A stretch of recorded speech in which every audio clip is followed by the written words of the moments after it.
All right, let's jump right in.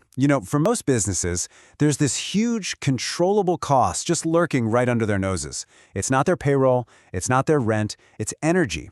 And learning how to manage it, well, that's not just some feel-good green thing. It is, without a doubt, one of the most powerful business strategies you can possibly deploy. So, how big of a deal are we talking about here? Get ready for this number, 30%. For a typical commercial building, that's how much of the annual budget goes straight to energy costs. That often makes it the single largest operating expense they have. It's a massive number, and it's just sitting there, waiting to be slashed. And that really gets us to the heart of the matter, doesn't it? The hidden cost of power. You might not see it on a daily report, but it's this silent drain on resources, and it has major consequences, not just for one company's balance sheet, but really for all of us. And if you thought 30% was a lot, just wait. In heavy industry, that number gets blown away. Take a giant like Dow Chemical. For them, we're talking about half of every single dollar they spend. At that level, energy isn't just another bill you pay. It's literally a make or break factor for staying in business. So why is everyone so focused on this right now? Well, it really boils down to three big things. First, economic competitiveness. It's simple, right? You lower your energy costs, you're more profitable, and you can invest in growth and jobs. Second, environmental quality, which is a direct line to lowering greenhouse gas emissions. And third, energy security. The less a country has to rely on imported fuel, the more stable and resilient its economy is. So you see, it's a win-win-win. Okay, so the problem is crystal clear, but what's the solution? And this is key. It's not as simple as just telling people to flip a few switches. No, this is about adopting a real strategy for savings, a whole new discipline, really. And here it is, the official definition of that discipline. And look at the words here, multidisciplinary. But the ones that really matter for business are maximize profits and enhance competitive positions. You see? This isn't just for engineers tinkering in a boiler room.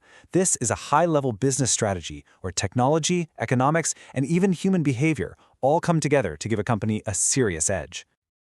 And this highlights the most important mindset shift of all. True energy management isn't a one-and-done project. It's a continuous loop of improvement.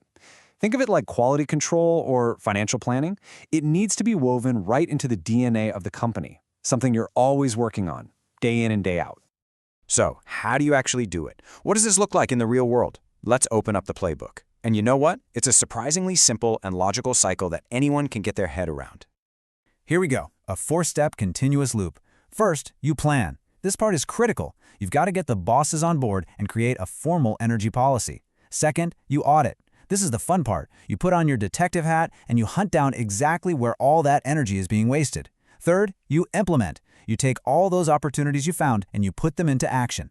And finally, you monitor your progress, track the results, and then you repeat the cycle. Because trust me, there are always more savings to find. Now let's just zoom in on that second step, the audit, because this is really the engine that drives the whole process. It's the investigation phase.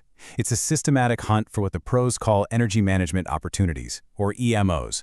This is where you dig through utility bills, inspect the facility, and pinpoint every single source of waste, from a leaky pipe to an inefficient AC unit. But here's a little secret that a lot of people miss. An audit isn't just about the technology. In fact, the real secret weapon is often the people. Your employees, the folks on the factory floor or in the office, they see things that managers never will.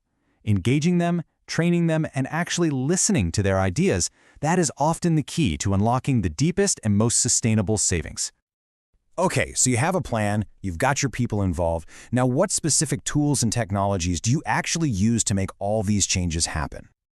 Well, for your heating and cooling systems, your HVAC, you can use a building automation system to fine-tune everything. For lighting, it's all about high-efficiency bulbs and smart controls. For those giant electrical motors, variable speed drives are an absolute game changer, letting them ramp up and down instead of just running full blast all the time. It's all about matching the right technology to the right system. And you should know, this isn't the Wild West. This work is guided by internationally recognized standards, like ISO 50001, which basically lays out the blueprint for a world-class system. And then you have programs like Energy Star that provide the tools to benchmark your performance and see how you stack up against the very best. So, you've done the work, you've followed the plan, you've used the right tools. What's the result? Let's take a look at the payoff, which is both seriously significant and sustainable. The results really speak for themselves. Even with just small, low-cost changes, you can see 5 to 15% in savings almost right away. But for those who are willing to invest in bigger retrofits, like upgrading major systems, the savings can be astounding. We're talking 30, 50, even 70%. That's a huge deal. And this might be the most powerful statistic of all. A brand new building, designed from the ground up with efficiency in mind, can operate on just 20% of the energy that a typical existing building uses. Just 20%. That shows you the incredible potential we have if we just build things right from the start. Ultimately, it all comes down to this powerful dual benefit. Energy management is one of those rare strategies that is just good for business and good for the environment, no question about it. You boost your bottom line and you protect the planet. It's a true win-win. Which leaves us with one final, very important question. If it saves money, increases competitiveness, and helps the planet, what's stopping every single organization from making this a top priority? Something to think about.